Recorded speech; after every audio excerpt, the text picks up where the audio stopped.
अस्सलाम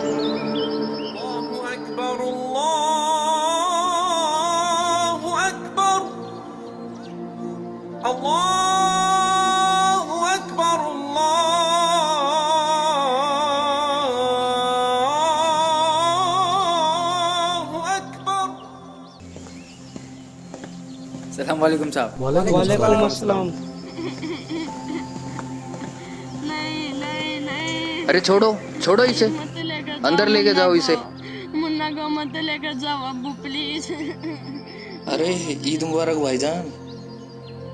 क्या हुआ भाईजान, क्यों बच्चे को रुला रखा है? अरे आपको तो पता है भाईजान, आज ईद है और बकरे को हलाल करने ले जाना है, और ये सलमान है कि 1 घंटे से रोए जा रहा है। अच्छा, हाँ उसका ज्यादा प्यारा है ना ये। आप बिना भाईजान। अरे अरे अब तुम्हें क्या हुआ? कुछ नहीं भाईजान, आपने बेवजह बच्चे और बकरे को रुला रखा है। अच्छा, आप क्या बकरा हलाल करने नहीं ले जाओगे? नहीं, क्यों? आपको मालूम नहीं कि मैंने बाखबर रामपाल जी से नाम उपदेश ले रखा है? लेकिन वो तो हिंदू संत है। हाँ, लेकिन उन्होंने कलाम पाक से साबित करके बताया है कि गोश्त खाना हराम है, यह अल्लाह ताला का हुक्म नहीं है। पागल हो गए हो क्या? एक गैर मुसलमान होने के नाते वो तो हमारी क्रिया को गलत ही बताएगा। तुम्हें नहीं मालूम, जब हम कलमा पढ़कर बकरे को काटते हैं तो वह तब रुख बन जाता है, जिसे खाने के बाद उसकी रूह जन्नत में जाती है और हमें सवाब मिलता है। माफ़ करना भाईजान, लेकिन हमारा अल्लाह ताला इतना बेरहम तो नहीं हो सकता कि किसी बेजुबान जानवर को मारने के बाद हमें सवाब दे। अब्दुल ये कैसी बातें कर रहा है तू? तो सही तो कह रहा हूँ भाईजान। यदि कलमा पढ़ते हुए बकरे की गर्दन काटने के बाद उसकी रूह जन्नत में जाती तो क्यों न हम अपनी और अपने बच्चों की गर्दन भी कलमा पढ़ते हुए कटवा देते, क्योंकि कहीं ना कहीं हमारा मकसद भी तो जन्नत में जाना है। ये क्या बकवास कर रहे हो तुम? देखो सबीर भाईजान, हम हर साल ईद के दिन इन मौलाना और काजियों के बहकावे में आकर ना जाने कितने बेजुबानों का कत्ल कर देते हैं और गुनाह के भागीदार हो जाते हैं। क्या हुआ समीर? देखो ना भाईजान, ये अब्दुल क्या बोले जा रहा है। कह रहा है गोश्त खाना हराम है। अबे पागल हो गया क्या अब्दुल? सही कहते हो भाईजान, जब तक मुझे कुरान शरीफ का इल्म नहीं था ना, तब तक मैं पागल ही था। तेरे कहने का मतलब क्या है? लगता है तू भूल गया है, तू एक मुसलमान की औलाद है। अब्दुल तुझे किसी ने बहकाया है, मैं अभी मौलाना साहब को बुला के लाता हूँ। भाईजान मुझे तो लगता है काफिर हो गया है। सही कह रहे हो भाईजान। माफ़ करना भाईजान, लेकिन ये जो हिंदू मुस्लिम की दीवार है ना, यही हमें अल्लाह ताला से लग रखे हुए है। बाखबर रामपाल जी कहते हैं कि जीव हमारी जाति है और मानव धर्म हमारा। हिंदू मुस्लिम सिख ईसाई धर्म नहीं कोई न्यारा। बकवास बंद कर अपनी, मजहब छोड़ के काफिर हो गया है तू। नहीं भाईजान, मैंने अपना मज़हब नहीं छोड़ा है। हाँ, मेरे मज़हब में जो गलत चीज़ें थी, जो गलत इबादत थी, वो मैंने छोड़ दी है। बेटा, तुम्हें मज़हब के बारे में किसी ने गलत बताया है। तुम मुसलमान हो, मज़हब की इज्जत करना सीखो। जनाब, मैं मुसलमान की इज्जत करता हूँ, लेकिन मुसलमान का मतलब होता है मुसल्ले ईमान, जो अपने ईमान पर रहे। और आज का मुसलमान गोश्त खाता है, तंबाकू खाता है, झूठ बोलता है और तो और मजहब के नाम पर बेजुबानों का खून तक बहा देता है। फिर बात करते हैं मजहब की। क्या यही आज का मुसलमान है? बस बहुत होगी तेरी बकवास। रुक, तू अभी रुक रुक। आज तो इसको छोड़ूंगा ही नहीं।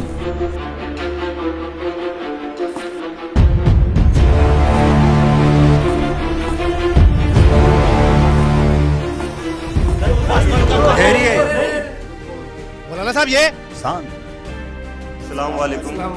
वालेकुम अस्सलाम। क्या हुआ बरखुरदार, आपकी क्या मसाद है? एक मुसलमान होते हुए भी आप अपने मजहब की रीतियों को गलत बता रहे हैं। पता है अपना मजहब कितना पाक है? मजहब तो सभी पाक है मौलवी साहब, बस इन मजहब के मानने वालों ने इसकी हमें गलत इल्म दी है, जिसे अब हम सबको मिलकर ठीक करना है। हम सब एक अल्लाह के बंदे हैं और अल्लाह को पाने का रास्ता भी एक ही है। इसलिए हिंदू हो या मुसलमान, सिख हो या ईसाई, सबके सब बाखबर रामपाल जी से जुड़कर अपनी पाक किताबों का इल्म लेकर सच्चे अल्लाह की इबादत कर रहे हैं। तो क्या तुमने अपने दिन को छोड़ दिया? नहीं मौलाना साहब, शायद आप गलत समझ रहे हैं। मैंने मुसलमान दीन को नहीं, बल्कि मुसलमान दीन में जो फैला हुआ अजाब है उसको छोड़ा है। मौलाना साहब ये कहता है बेजुबानों का कत्ल क्यों करते हो और गोश्त खाना हराम है। अरे काफिर, यह अल्लाह का हुक्म है। नहीं मौलाना साहब, गोश्त खाना अल्लाह का हुक्म नहीं है, बल्कि चुप कर अब्दुल, बंद कर अपनी बकवास। नहीं भाईजान, अब बात शुरू हो गई है तो उसे क्लियर करना भी जरूरी है। मौलाना साहब, अल्लाह ताला ने 6 दिन में कायनात बनाई और 7वें दिन जाकर तख्त पर बैठ गए। मतलब कि अल्लाह ताला को जो हिसाब बनाना था उन्होंने वो 6 दिन में बनाया, 7वें दिन जाकर तख्त पर बैठ गए। मतलब कि उसके बाद के जितने भी हुक्म हैं वो अल्लाह ताला के नहीं हैं, बल्कि वो शैतान के हुक्म हैं। और दूसरी तरफ हम मोहम्मद साहिब जी और उनकी उस टाइम की 1,80,000 अंबियाओं को देख सकते हैं। ना तो उन्होंने कभी मांस छुआ है और ना ही उन्होंने किसी को कहा है तुम मांस खाओ। लेकिन कुरान में कुर्बानी का जिक्र है। वही तो मैं बताना चाह रहा हूँ मौलाना साहब, वो जो बात के हुक्म हैं वो अल्लाह ताला के नहीं हैं, बल्कि शैतान के हैं। क्योंकि कुरान से पहले 3 आसमानी किताबें और उतरी थी, जंबूर, तौरात और इंजिल। उनमें कहीं भी गोश्त खाने का जिक्र नहीं है। आप बेशक मुझे मार देना, लेकिन मेरी बात पर गौर फरमाना। जैसे हमें हमारे मजहब के ठेकेदार आज तक बताते आए हैं कि अल्लाह बेचून है, निराकार है, लेकिन हमारे कलाम पाक में लिखा है कि उस अल्लाह ताला ने 6 दिन में पूरी कायनात बनाई और 7वें दिन जाकर तख्त पर जा विराजे। इसका मतलब क्या है? इसका मतलब साफ ये है कि अल्लाह ताला का आकार है, वो किसी आकार में है, जब भी तो जाके तख्त पे विराजेंगे। विचार करो मौलवी साहब, विचार करो। जी, वो अल्लाह ताला कबीर है। सूरत फुरकान 25 आयत नंबर 52 से 59 में देखना आप। जिसकी जानकारी किसी बाखबर से पूछो, और इस समय बाखबर सिर्फ रामपाल जी महाराज हैं, जो अपने कलाम पाक से इबादत बताते हैं और सच्चे अल्लाह की इबादत करवाते हैं। आप सब मेरे पे बेशक गुस्सा हो जाइए, लेकिन आप सबको पता है रामपाल जी महाराज से जुड़ने से पहले मेरी क्या हालत थी और आज मैं कहाँ हूँ। जब तक मेरे सवाब का दौर चला मुझे सुख हुआ, जिससे मुझे लगा मैं जो भी इबादत कर रहा हूँ वो बिल्कुल ठीक है। लेकिन जैसे ही मेरे गुनाहों का दौर शुरू हुआ तो मानो मेरे ऊपर दुखों का पहाड़ टूट पड़ा हो। और उसको खत्म करने के लिए जिसने जो भी बताया मैंने वैसा ही किया। किसी ने कहा तुम जुम्मे की नमाज करो, किसी ने फजर की नमाज करने को कहा, तो किसी ने तहज्जुद की नमाज करने को कहा। फायदा कुछ भी नहीं हुआ। इसके अलावा भी अल्लाह की तलाश मैंने ना जाने कहाँ नहीं की। कभी मोहिद्दीन चिश्ती की दरगाह, तो कभी अलीगढ़ की दरगाह, तो कभी महरौली की दरगाह तक फिरा। 40 दिन के जमात तक निकाले, लेकिन कोई फायदा नहीं हुआ, क्योंकि मजहब के ठेकेदारों ने जो हमें इबादत बताई थी वो सारी गलत थी। लेकिन आज समाज पढ़ा लिखा है, अब उनकी दाल नहीं गलती। अब वो समय आ गया है जब सबके सब बाखबर रामपाल जी महाराज से नाम उपदेश लेंगे और सच्चे अल्लाह की इबादत करेंगे। खुदा हाफिज।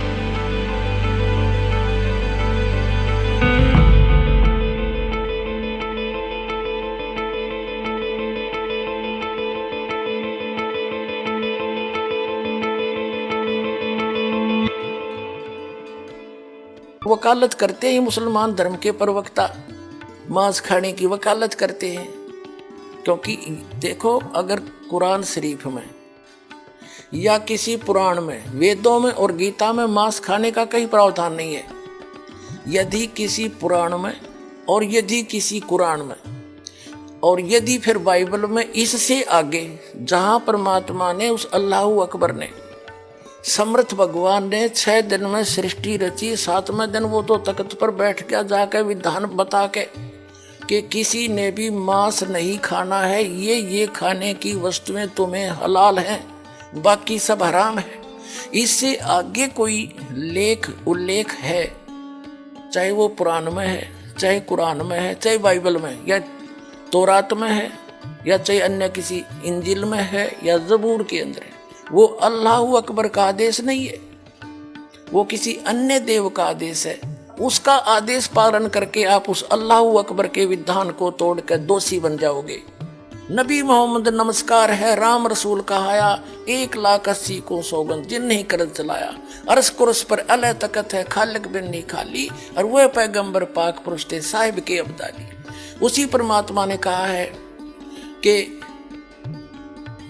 जो नर गोश्त खाते हैं प्रत्येक राक्षस जान, इसमें संशय है नहीं, हिंदू खाइयो चाहे मुसलमान।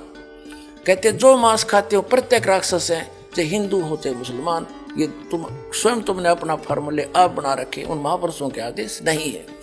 कहते हैं मांस खावे सो ढेढ़ सब, और मद पीवे सो नीच, और कुल की दुर्मति पर हरे, भगवान कहे सो ऊंच। कहते मांस खावे सब ढेढ़ है, चाहे हिंदू है चाहे मुसलमान, सिख है या ईसाई।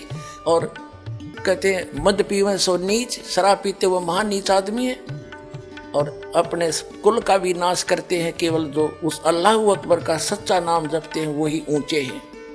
समझदार को संकेत बहुत होता। अब आप जी को दिखाया है परमात्मा नर आकार है, 6 शरीर है, 6 दिन में सृष्टि रची और परमात्मा ने छठे दिन मनुष्य को अपने जैसा, अपने अनुरूप, अपने शरीर जैसा, अपनी सूरत जैसा उत्पन्न किया, नर और नारी करके उनकी उत्पत्ति की और उनको खाने के लिए आदेश दे दिया।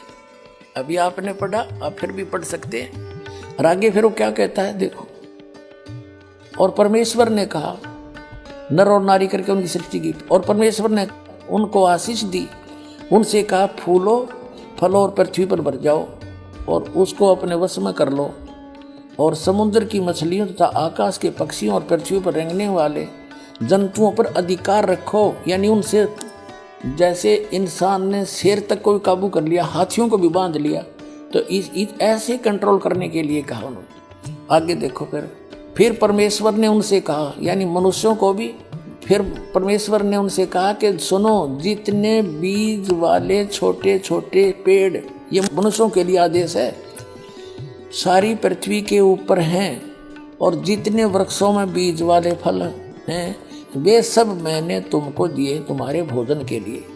मनुष्य के लिए उस अल्लाह ताला का आदेश, अल्लाहु अकबर, जिसने 6 दिन में सृष्टि रची, 7वें दिन तख्त पर जा बैठा, वो है अल्लाहु अकबर है। वो अल्लाह कबीर है, वो कंप्लीट गॉड है, वो सर्जनहार है, वो क्रिएटर है। उस क्रिएटर का आदेश नहीं है मांस खाने का मनुष्य को, ये पशु पक्षियों को भी नहीं है। आगे देखो, तुम्हारे भोजन के लिए, ये तो मनुष्यों के लिए। आगे देखो, यहाँ आगे हम, और जितने पृथ्वी के पशु और आकाश के पक्षी और पृथ्वी पर रेंगने वाले जंतु हैं, जिनमें जीवन का प्राण है, उन सब के खाने के लिए मैंने सब हरे हरे छोटे पेड़ दिए, और वैसा ही हो गया, यानी घास फूस से। और तब परमेश्वर ने जो कुछ बनाया था वो देखा, तो क्या देखा, वह बहुत अच्छा है। तथा सांझ हुई, फिर भोर हुआ, इस प्रकार ये 6वां दिन हो गया। अब 7वां दिन, यूं आकाश और पृथ्वी और उनकी सारी सेना का बनाना समाप्त हो गया, और परमेश्वर ने अपना काम जिसे वह करता था 7वें दिन समाप्त किया, और उसने अपने किए हुए सारे काम से 7वें दिन विश्राम किया। और परमेश्वर ने 7वें दिन को आशीष दी और पवित्र ठहराया, क्योंकि उसमें उसने सृष्टि की रचना के अपने सारे काम से विश्राम लिया। ठीक, अपने आत्माओं, जो क्रिएटर है, जो सबका रचनहार है, जो अल्लाहु अकबर है, जो सुप्रीम गॉड है, उसने 6 दिन में सृष्टि रची, 7वें दिन तख्त पर जा बैठे। उसी के विषय में कुरान शरीफ में स्पष्ट किया है कि ये वही है। कुरान शरीफ का ज्ञानदाता कह रहा है, ये वही अल्लाहु अकबर है जिसने 6 दिन में सृष्टि रची, 7वें दिन तख्त पर जा बैठा। यह है सूरत फुरकानी 25 और 604 पृष्ठ पे इस प्रकाशन के। हम पढ़ेंगे नीचे से। ये 51वीं आयत समाप्त हुई, 52वीं प्रारंभ होती है। फला तुतियल काफिरन व जाहिदुम बिही जिहादन कबीरन। ये स्पष्ट लिखा कबीरन, कबीर कहो, कबीरा कहो, कबीरन कहो। इसका और निर्णय करते हैं। ये पवित्र कुरान मजीद से क्लियर होगा। अब पवित्र कुरान मजीद दिखाते हैं आपको। ये यहां से छपी है।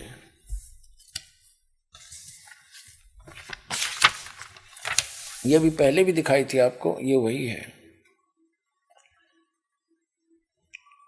ये यहां से इसका पूरी जानकारी है, कहां से छपी है, कौन इसका अनुवाद करता है। और अब इसके हम आते हैं, ये वही सूरत फुरकान 25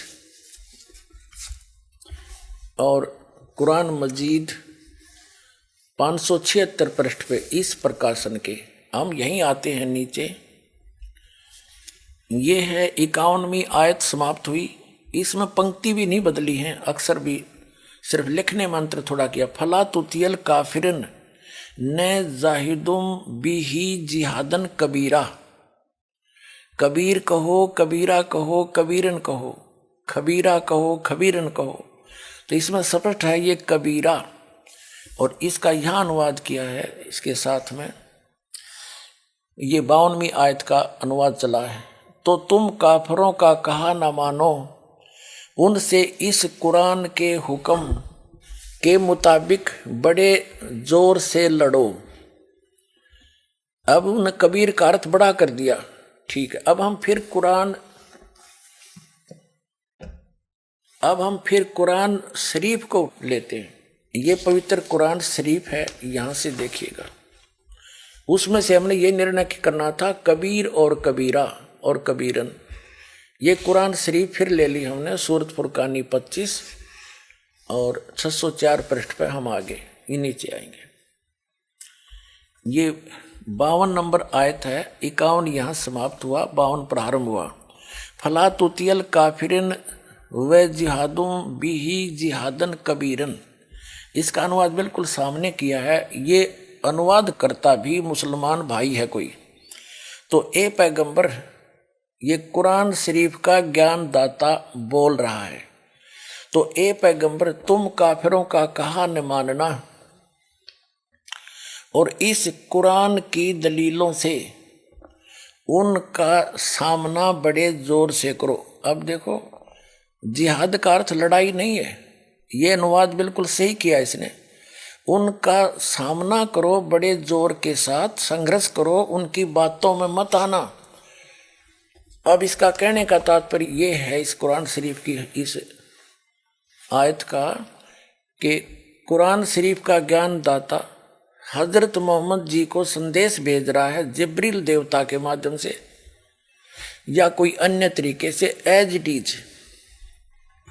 वो कह रहा है कि इन काफिरों की बातों में मत आना। ये काफिर तो अल्लाह के अतिरिक्त ऐसों की पूजा करते हैं जो उनको ना हानि कर सकते हैं ना लाभ दे सकते हैं। और वो ना मानने कि ये उस कबीर नामक अल्लाह यानी बड़े भगवान, ये बड़ा कहते हैं, हम बड़ा ही मान कर चलते हैं आज।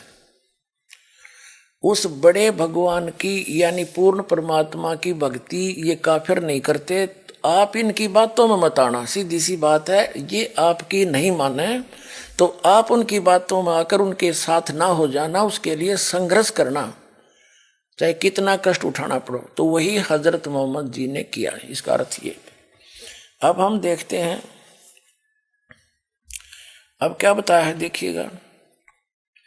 तो ए पैगंबर, तुम काफिरों का कहा न मानना और इस कुरान की दलीलों से उनका सामना बड़े जोर से करो। ये बिल्कुल सही, इन्होंने कबीर का अर्थ बड़ा कर दिया, ठीक है। कुरान शरीफ का ज्ञान दाता ये भी स्पष्ट कर रहा है कि ये कबीर जो अल्लाह है, अल्लाह कबीर है, ये वही है जिसने 6 दिन में सृष्टि रची और 7वें दिन तख्त पर जा बैठा, जा विराजा। इससे ये सिद्ध होगा आपके समक्ष कि कुरान शरीफ का ज्ञान दाता अपने से अन्य कोई बड़े परमात्मा की महिमा सुना रहा है हजरत मोहम्मद को। इससे ये सिद्ध हो जाएगा कि कुरान शरीफ का ज्ञान दाता अल्लाह अकबर नहीं है। अधिक जानकारी के लिए जगत गुरु तत्वदर्शी संत रामपाल जी महाराज द्वारा लिखित पवित्र पुस्तकें ज्ञान गंगा, जीने की राह, गीता तेरा ज्ञान अमृत, अंधश्रद्धा भक्ति खतराए जान बिल्कुल निशुल्क मंगाएं। अपना नाम, पूरा पता हमें व्हाट्सएप करें। हमारा नंबर है 7496801823। जगत गुरु तत्वदर्शी संत रामपाल जी महाराज के मंगल प्रवचन अब प्रतिदिन सुनिए MH1 श्रद्धा टीवी पर दोपहर 2 से 3 बजे, सारथी टीवी पर शाम 6:30 से 7:30 बजे, साधना टीवी पर शाम 7:30 से 8:30 बजे, ईश्वर टीवी पर रात 8:30 से 9:30 बजे।